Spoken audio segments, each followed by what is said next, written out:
You're listening to PetLifeRadio.com.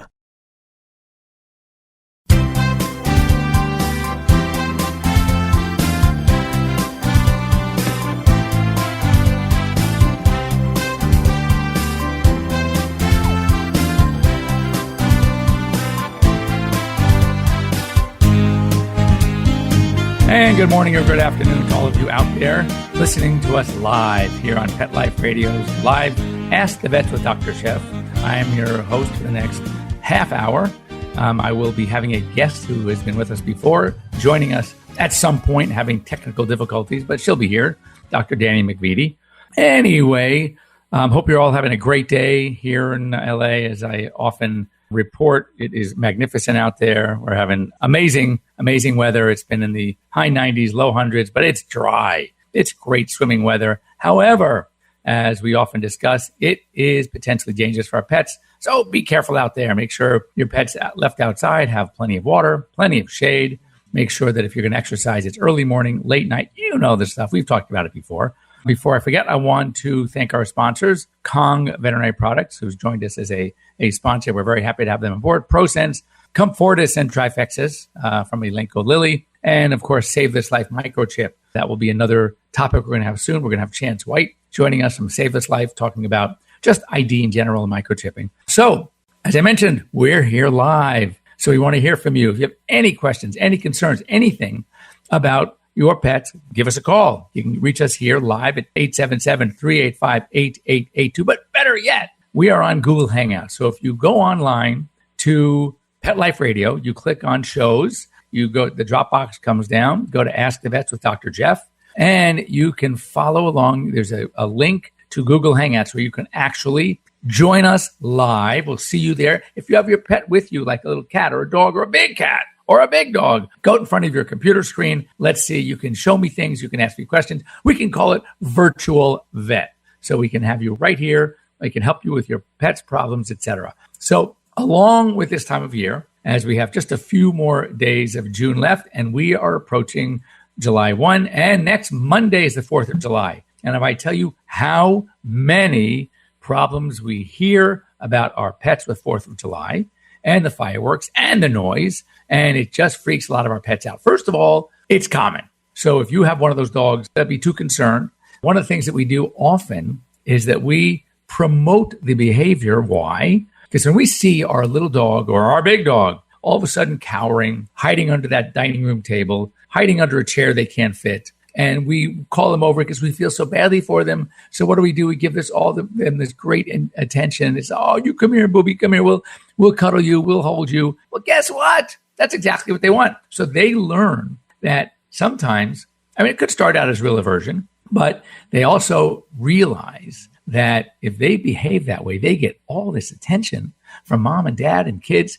And they go to say to themselves, oh my God, this is great. I'm going to fake like I'm nervous or afraid or shy. And oh my God, look at the attention I get. So we often promote the behavior through our behaviors. So one thing for sure is if you have this type of pet, don't make a big deal about it. Just let them do their thing. However, if you know from years prior that your dog has this problem, a couple of things you can do. First of all, light things like Benadryl, 1 milligram per pound, easy. It doesn't work well as an antihistamine for dog, but it does have that sedative effect. You can use natural calming agents, things like Zilkine, which comes from milk protein. We can use things like chamomile and passion flower, hops, things that are in a lot of natural calming agents. There is a new product out there that I really like.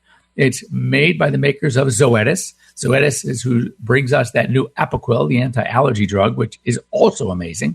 And Soleo actually is a very easy to use. It's an oral mucosal gel. You just put it in your mouth, talk to your veterinarian about it. It's great. It's metered. So you get this big syringe for the box. The smaller your dog, the more uses you're going to get out of it. The larger your dog. Basically, I think it is for like a 100-pound dog or anything over than 100, you're going to get one use. But for anything less, as I said, it's metered delivery system. It's really smart, and it works extremely well for noise phobias, noise aversion. It is great. So talk to your veterinarian, Sileo, S-I-L-E-O. The best thing to do really is start like now for next year. And what you do, and we've talked about this before, but it's, it takes a lot of work, so people don't want to do it, but it's so easy. And that is, you can go online and download noise sound effects. And you can download construction workers. You can download sonic booms. You can download thunder and lightning. You can download all these things, including fireworks. What you start doing it is in the presence of your dog. You start playing it extremely, extremely low, barely audible. Trust me, you won't hear it, but they will. And instead of a fear response, because at that low, they don't, but you call them over to you and give them all sorts of attention and maybe even a good treat. And then what you do is each training session, it might be 2 or 3 a week, you increase the volume, you play it a little bit louder. And every time what's going to happen is they're going to come to you for a reward. So instead of cowering and fearing these noises, you're going to counter condition them to where actually they want these noises, because what happens when the fireworks hit, they come over to you all happy because it's treat time, it's hugs time. So they're getting rewarded for a different type of behavior. Instead of fearing the noises, they're going to look forward to these noises, to these sounds, to these events. And you can create a dog that actually is no longer fearful of these loud sounds. But anytime you're thinking of any behavior modification, whether it's a desensitization, you're going to desensitize them to these loud sounds and counter condition them. You're going to actually get them to like these sounds. So therefore, it works really well. But it does take a while. That's why I said, I'm kind of half jokingly, you don't need a year to do it, but you're going to need a couple of months. So give yourself the time to retrain your pets to this loud sound. Other things we think about 4th of July, and this is a warning, and if any of you listening out there have ever had this problem, please let us know. We want you to share your experiences with our other listeners/viewers because it's very important. You're barbecuing, you're having a great time, it's fun, and the meats, the things that we often have there for our pets are really not healthy for them. Bones, especially chicken bones. If you like those little chicken wings and things like that, you're barbecuing, right? Those little mini legs or drumettes, be careful because that is the perfect size that they can eat whole and it can lodge somewhere. Not safe. A lot of the meats, what makes, it's interesting, and I'm sure you know this, anyone who cooks, that what makes the meat really juicy, especially on the barbecue, is the fat. So, for example, even though you might like buying lean chopped meat, right, to make those great burgers, sometimes the ones with a little more fat make really, really good, juicy burgers. But the fat is not good for our pets. So it's one of those things where you have to be extra careful. And here's the worst of all. And you would think on the outset, well, what could be bad with this? It's an ingredient in many foods, and it's a good source of protein as far as the vegetables go. Corn on the cob. The corn part is just fine. The cob part is what can be deadly. It's very serious.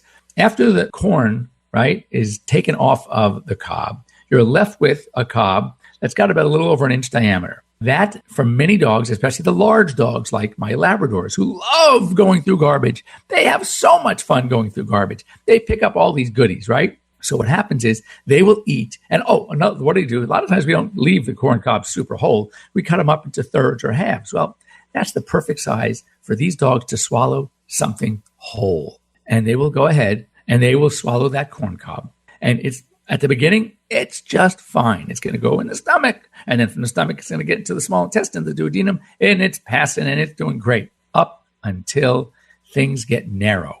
And the small part of the intestine, what we call the jejunum, and then we get the ileum, and then we have to go through this thing called the ileocecocolic junction. And it is not only narrow, but it takes a weird kind of like an S curve.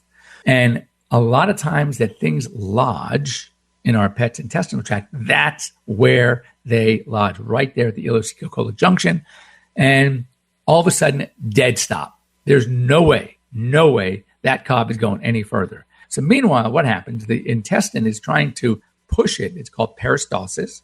It's trying to push that cob through, and it's clamping down on the corn cob in an effort to try to pass it through, which ain't happening.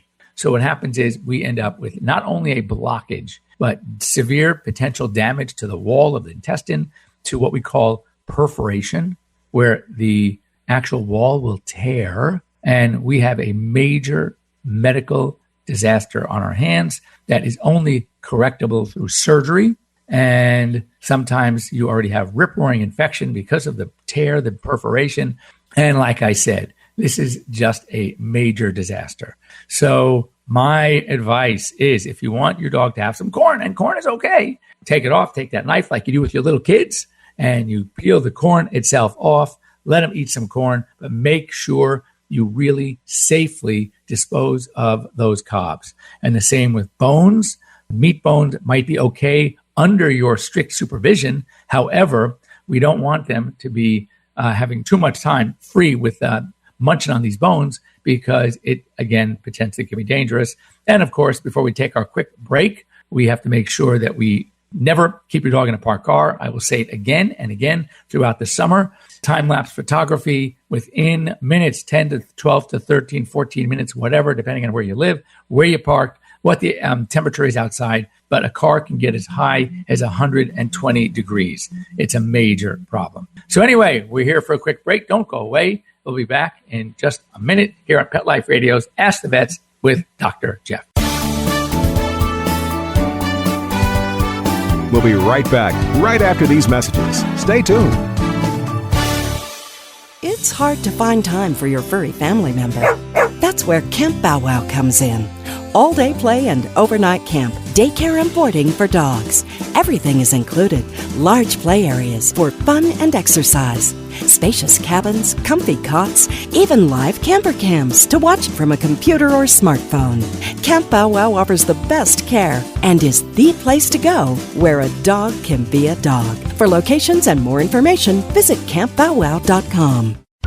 This is my tired of itching face. Does your dog suffer from persistent itching and scratching?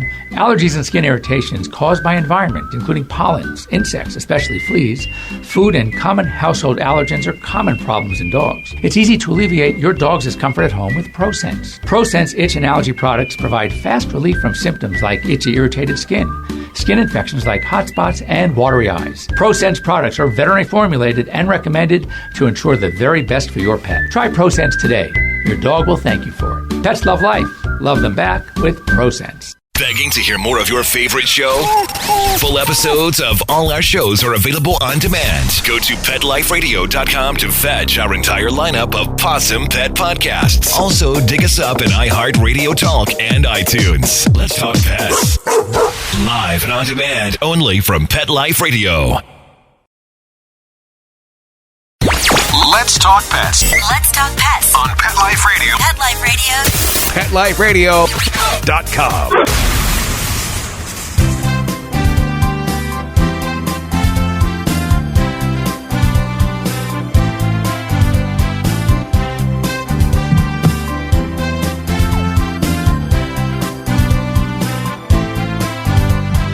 She's going to try to call you.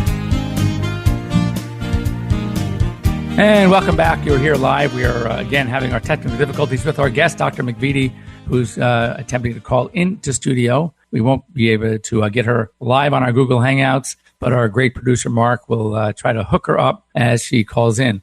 So anyway, once again, we were talking about the heat, 4th of July, dangers, things like that. And, the goal is it's a great time for enjoyment. Be safe. Make sure also that if you're in an area that allows pets in fireworks, that just be careful. If you have kids that like to play with fireworks, be really careful. I don't have to tell you about the kids, but also about the pets, that you don't want them in the line of fire. I think the safest thing to do is stick to the professionals and go out to those parks and enjoy it that way. But do be careful, because it is a potentially major disaster. As soon as Dr. McVety logs in or calls in, let's put her live so we can talk. Because one of the things that we wanted to talk about, and I've been getting a lot, there's a lot of great things about being in practice for so long. You make really long-term relationships. And I remember when I first started, I would see a lot of puppies. I would work with rescue groups. I was thrilled. I thought I would see more puppies than anybody. And that was great news. And then as you're working with clients and these pets are getting older, then after you're in practice for 10, 12, 15 years, now you're starting to see those puppies that need to be moving on. And it's really, really difficult. And I've had, a number of situations where, I mean, I remember once, and this is just a really a terrible thing, and it sort of stuck with me forever. And I had a woman that came into me. I was probably in my first few months of practice, and I was not my own boss. I was working for someone. And I saw the note from the receptionist that she wanted to put her dog to sleep. Not uncommon. This was way before I started doing the house call euthanasias. And I went into the room with this client, and I see this dog in front of me. It was a Cocker Spaniel. And before I walked in the room, I noticed that the dog was 7.5 years of age. I thought, poor dog.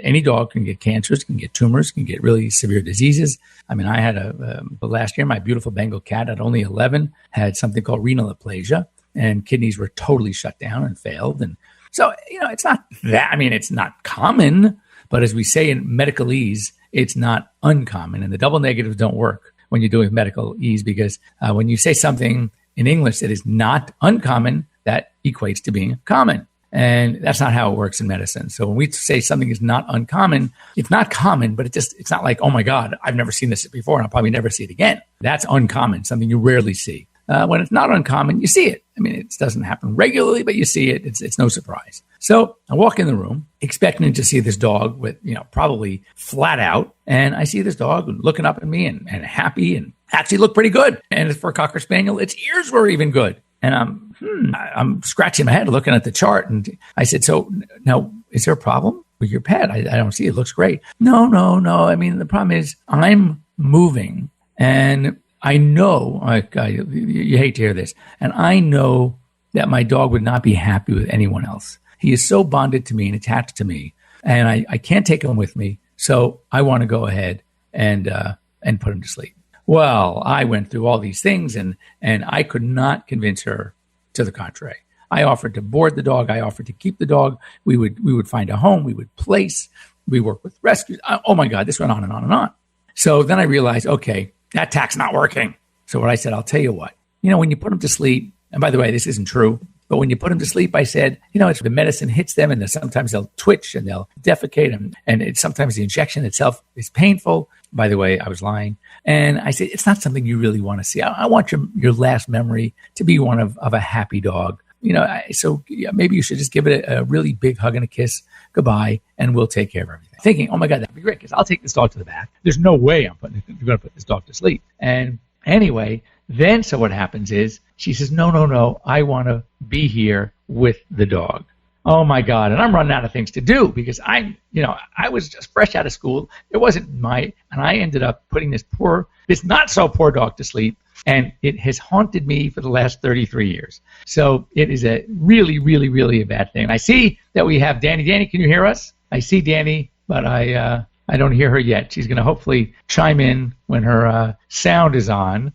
Anyway, it was the worst thing ever. And as I said, never before have I had experienced that. You don't learn about this stuff in school. And I didn't have the courage at the time to say, no, Mrs. Jones, if you want this dog put to sleep, you're going to have to go someplace else, because I refuse to do it. That's what I would do now. And what I often say is there are a number of instances where we get to make a decision. And I always say, in my experience, it's sort of like, I call it the 80-20. 80% of the cases that I see that it's time, it's a gray zone. If the owners, I wouldn't talk them out of it. Then you have the 10% on one end where the owners are refusing, and this pet is in major suffering, major pain, and I insist. It's cruel not to. Then you have the 10% on the other side, which is what I experienced back when I first started practice. There's no way if you want this dog put to sleep, you got to go someplace else, because I'm not going to do it. So the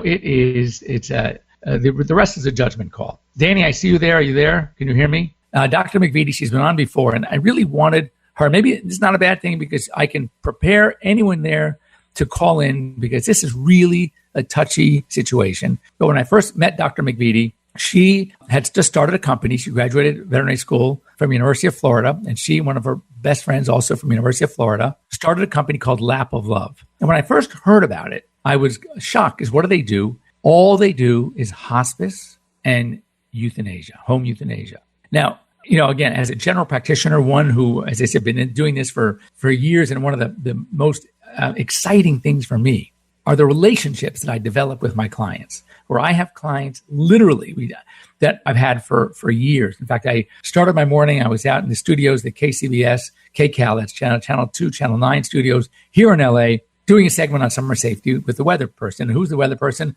A guy named Garth Kemp. Garth and I have known each other for over 20 years as I've taken care of his pets over the years. And it's a great feeling to have to where you can actually have these long relationships. And then we have, do I hear noise there? I see a smile.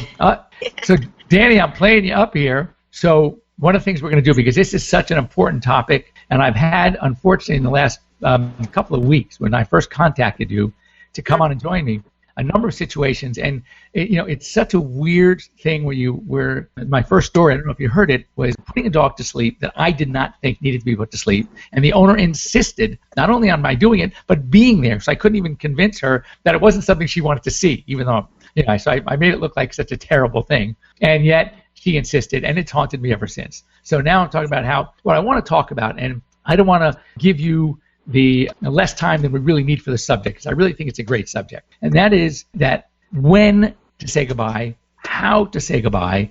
Have you ever had an experience where you've gone to someone's house, because we're just talking about the things Lap of Love does with hospice and home euthanasia. And home euthanasia, as you know, I've been doing home euthanasia for, 15 years. And I think it's the best thing ever, and clients love it. But have you ever walked into a home? Because at least I know the people that ask for me, even though I do get, interestingly, the word gets out. That's how you know it's a good thing. Because I have people calling me and saying, well, you're not my doctor, but my friend uses you, and they told me that you come to the house to put animals to sleep. And so I'm getting referrals from my clients, even though these aren't my clients. Have you ever just had a situation, and again, we're out of time in a minute, so we're going to have you come back on really soon. We'll plan better. So, but where you've walked into a home for what you expected to be a euthanasia, and you look at this pet and you say, wait a second, this dog does not need to be put to sleep. What is going on? Yeah, absolutely. And it's of course, this is pretty fitting because it's Sunday, so I'm on call today, hence this little mix-up. And my daughter is with me as well. So this is the perfect, kind of in the job, discussion. But yeah, I've walked into a whole bunch of situations, and a couple of them, particularly when I first started, you walk in, and Dr. Jeff, you know this too, and you have that blink reaction of this pet's not ready. But then I found that the vast majority of the time when I have that reaction, if I sit there for 10, 20 minutes and talk to the family and discuss, tell me what's going on, how's he been, within 10 or 20 minutes, I actually realize why they called me in the first place.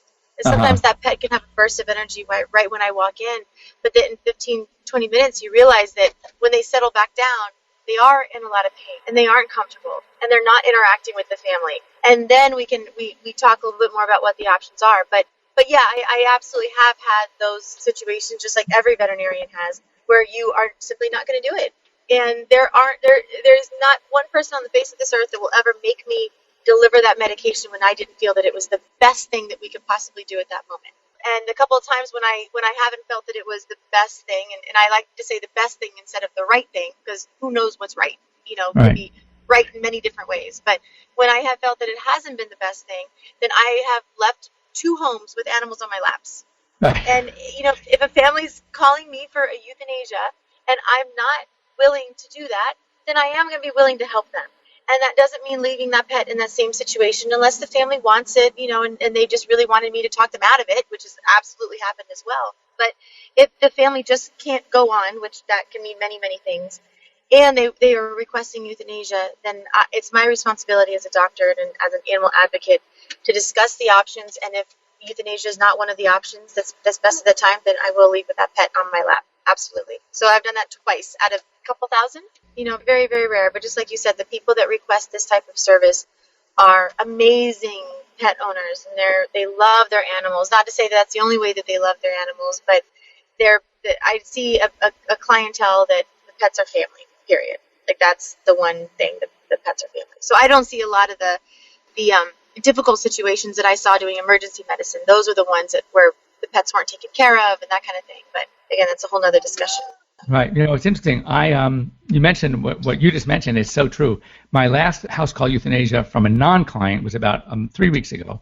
And same thing. I walked in, and this dog apparently it was time. By the way, it was like a 15 or 16-year-old Shepherd cross. So that's right. That's amazing. Wow. And I walk in, and this dog comes over me, and it's sniffing my crotch, and it's wagging its tail. And the owner is going, "Oh my God, I haven't seen this much energy in weeks." But then, it's exactly what you said. We went in the room, we sat down, we started talking, and then we saw the real dog come up. It didn't have that burst of adrenaline. And it was time. That's a very common thing for people to say. But, he has such a big burst of energy today. And the common thing that I always want to give them is that isn't it nice to go out on a good day? He has had a bad, difficult few months or weeks, or if we do have sustained suffering, they can always have moments of joy and happiness, and that's wonderful. And I can, coach people through the very best options that we have. But yeah, it's fine if they have that burst of energy. And it's wonderful, and it's great for them to see that one last time. But that doesn't mean that it's not a good decision to make on that day, particularly if we're risking suffering later on. So anyway, we need to have you back. There's more that I want to talk about. I want to talk about what happens with a bad euthanasia and how important you think, this is the end. I've seen client relationships broken after 10, 15, 20 years because of a bad end. And so we want to talk about that as well, and why what I think you do is so important. So anyway, that's all we have time for today. Next time I'm gonna put you on the phone like a half hour early, Dani, so that way you can you'll be there ready to roll come 9 o'clock Western Eastern time. I need to not be on call on that day. Right. All right. Anyway, thanks for joining me here on Pet Life Radio. Once again, thanks to our sponsors, Kong Veterinary Products, Prosense, Elanco Lilly, and of course, Save This Life Microchip. Hope you have a great week. We will be back with you the day before 4th of July. We'll be back next Sunday. If you have any questions or anything you want to talk about or anything you want to hear me talk about, go ahead and send me an email to drjeff, that's Dr. Jeff, at petliferadio.com. And we will see you in a week. Have a great week, everybody, and stay cool. Let's Talk Pets, every week on demand, only on PetLifeRadio.com.